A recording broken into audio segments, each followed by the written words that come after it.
오늘은 누가복음 15장 11절에서 32절까지 말씀입니다. 먼저 하나님의 말씀을 읽겠습니다.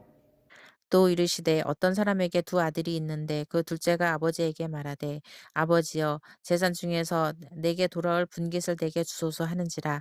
아버지가 그 살림을 각각 나눠 주었더니 그 후 며칠이 안 되어 둘째 아들이 재물을 다 모아 가지고 먼 나라에 가 거기서 허랑방탕하여 그 재산을 낭비하더니 다 없앤 후 그 나라에 크게 흉년이 들어 그가 비로소 궁핍한지라. 가서 그 나라 백성 중 한 사람에게 붙여 사니 그가 그를 들로 보내어 돼지를 치게 하였는데 그가 돼지 먹는 쥐염 열매로 배를 채우고자 하되 주는 자가 없는지라. 이에 스스로 돌이켜 이르되 내 아버지에게는 양식이 풍족한 품꾼이 얼마나 많은가. 나는 여기서 주려 죽는구나. 내가 일어나 아버지께 가서 이르기를 아버지, 내가 하늘과 아버지께 죄를 지었사오니 지금부터는 아버지의 아들이라 일컬음을 감당하지 못하겠나이다. 나를 품꾼의 하나로 보소서 하리라 하고 이에 일어나서 아버지께로 돌아가니라. 아직도 거리가 먼데 아버지가 그를 보고 측은히 여겨 달려가 목을 안고 입을 맞추니 아들이 이르되 아버지 내가 하늘과 아버지께 죄를 지었사오니 지금부터는 아버지의 아들이라 일컬음을 감당하지 못하겠나이다 하나 아버지는 종들에게 이르되 제일 좋은 옷을 내어다가 입히고 손에 가락지를 끼우고 발에 신을 신기라. 그리고 살찐 송아지를 끌어다가 잡으라. 우리가 먹고 즐기자. 이 내 아들은 죽었다가 다시 살아났으며 내가 잃었다가 다시 얻었노라 하니 그들이 즐거워하더라.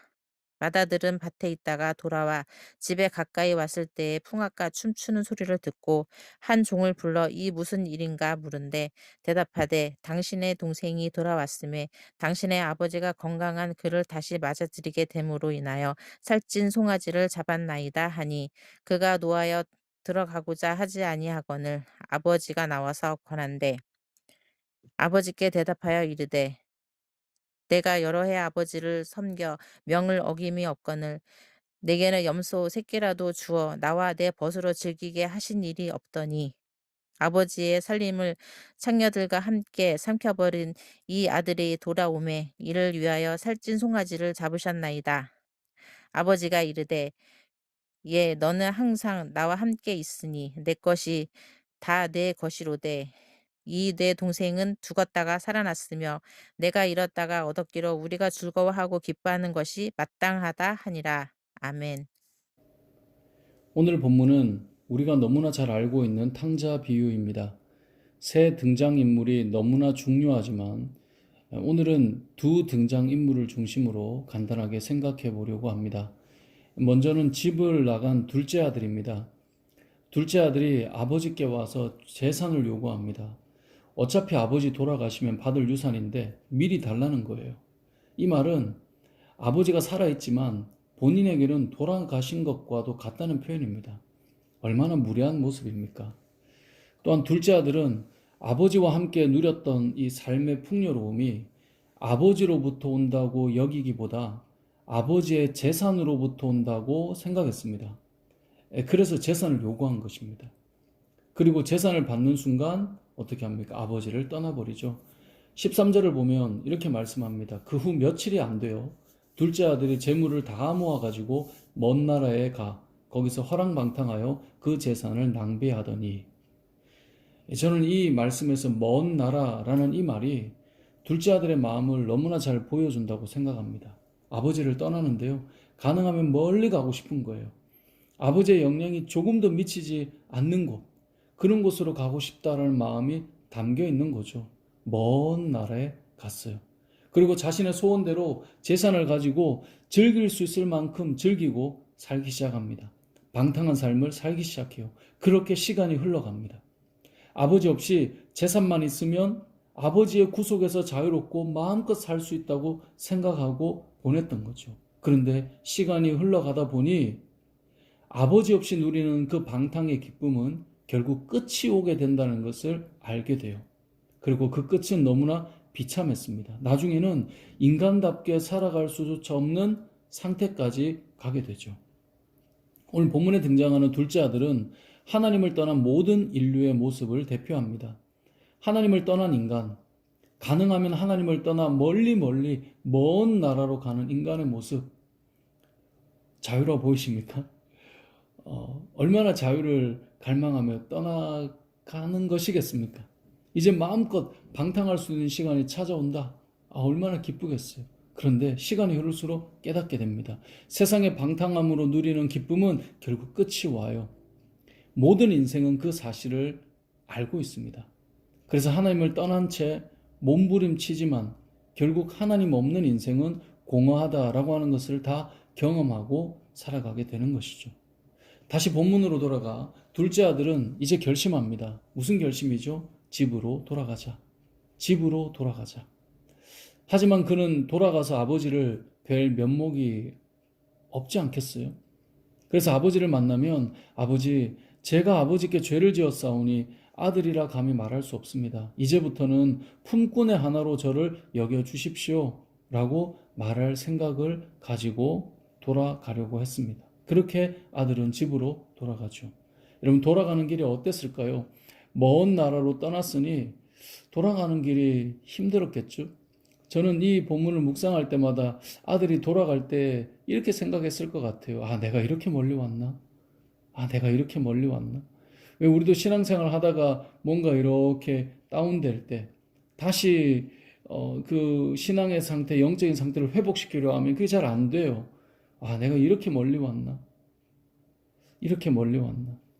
그렇게 가까이 점점 갈수록 이제 집이 가까워질수록 또 가슴이 이제는 쿵쾅쿵쾅하지 않았겠습니까? 아버지를 만나서 내가 말을 잘 할 수 있을까?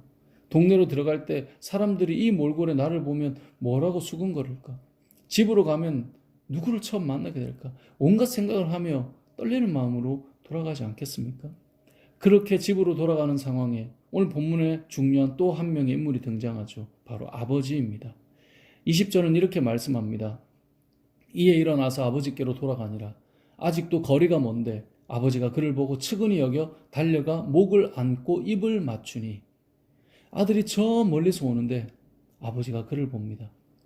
멀리서 오는 아들이 사실 제대로 보이긴 했겠습니까? 하지만 당당히 집을 나간 아들이 돌아오고 있다는 건 뭘 말하겠어요? 아버지가 없어도 된다고 외치던 그가 돌아온다? 뭘 말하는 건지 아버지는 바로 알아차리는 거죠. 완전히 무너져서 망해서 돌아오는 것임을 알 수 있는 것입니다. 그 아들이 너무나 안타깝지 않았겠습니까? 오늘 성경 말씀에 보니까 아버지가 그를 보고 측은히 여겼다라고 말씀하세요. 아버지가 살아있던 말든 자신과 상관없고 유산만 달라고 하던 그가 돌아오고 있는데 괘씸한 게 아니라 측은한 거예요. 그래서 달려가십니다. 그리고 그 아들을 꼭 안아줍니다. 이놈 자식, 그 봐라, 아버지 떠나니 살만하더냐? 이렇게 한마디 해주셔도 될 법하지만 그냥 꼭 안아주십니다. 아들이 말해요. 아버지, 제가 죄를 지었습니다. 지금부터는 아들이라고 감히 말도 못하겠습니다. 아버지의 존재가 제 인생에 의미가 없다고 말하며 유산을 받아갔는데 무슨 말을 하겠습니까? 이렇게 말을 하고 있을 때 아버지가 종들에게 외치죠. 제일 좋은 옷을 내어다가 입히고 손에 가락지를 끼우고 발에 신을 신기라. 내 아들이 돌아왔다 이 말이에요. 24절을 읽어보겠습니다. 이 내 아들은 죽었다가 다시 살아났으며 내가 잃었다가 다시 얻었노라 하니 그들이 즐거워하더라. 돌아온 아들을 꼭 안아주고 계시는 아버지.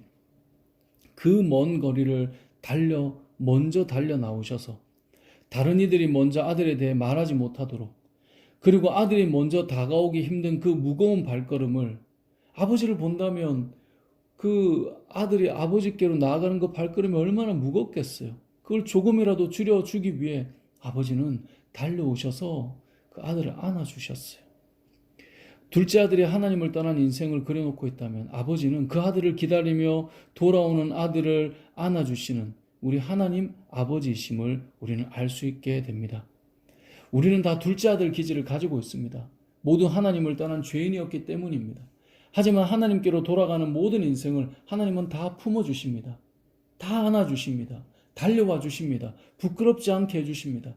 무거운 발걸음의 수를 줄여주십니다. 죄를 고백하고 종으로 여겨달라고 할 때 꼭 안아주시고 용서하시며 아들로 회복시켜 주십니다. 우리가 그 은혜를 경험한 사람이잖아요. 이 오늘 본문의 제목을 잡는다면 저는 집으로 돌아가는 길이라고 잡고 싶어요. 아쉽게도 이 헨리 나우엔의 홈 투나잇이라고 하는 책이 한국에서 번역돼서 이 탕자의 비유, 누가복음 15장을 배경으로 책을 썼는데요. 이 홈 투나잇이 이제 우리말로 책이 나올 때 집으로 돌아가는 길이라고 번역되어 나와버려서 제가 이걸 따라하는 것 같지만 저 역시 진짜 이 집으로 돌아가는 길, 이게 최고의 제목이라고 저는 생각해요. 물론 이제 하나님의 관점으로 제목을 잡는 그런 것도 참 유익하지만 정말 집으로 돌아가는 그 둘째 아들의 마음, 집으로 돌아가는 길. 25절에 이제 세 번째 인물인 맏아들이 등장하죠. 이 맏아들의 등장 또한 너무나 중요한 에피소드이지만 새벽에 아버지의 품으로 마무리하고 싶습니다. 하나님은 우리를 기다리십니다. 돌아올 때까지 기다리시는 분이십니다. 목자가 양을 찾을 때까지 찾는 것처럼, 여인이 한 드라크마를 찾을 때까지 찾는 것처럼 아버지는 아들이 돌아올 때까지 기다리십니다. 그리고 돌아오는 아들에게 아무것도 요구하지 않으세요. 돌아온 것으로 된 거예요. 방향을 아버지께로 유턴한 것으로 충분해요. 그걸 회개라고 말하는데요. 회개만으로 충분해요. 아들이 돌아올 때 죄송한 마음에 무슨 선물을 가져오거나 아들이 아버지를 기쁘게 해줄 무슨 행동을 준비하지 않아도 옷이 더럽혀지고 신은 다 떨어지고 얼굴을 씻지도 못하고 머리는 떡이지고 상태가 최악이어도 아버지께 돌아오는 것으로 그냥 끝나는 거예요. 우리의 인생도 마찬가지입니다. 하나님께로 돌아갈 때, 다시 하나님께 나아갈 때 하나님은 그것으로 충분하게 여기십니다.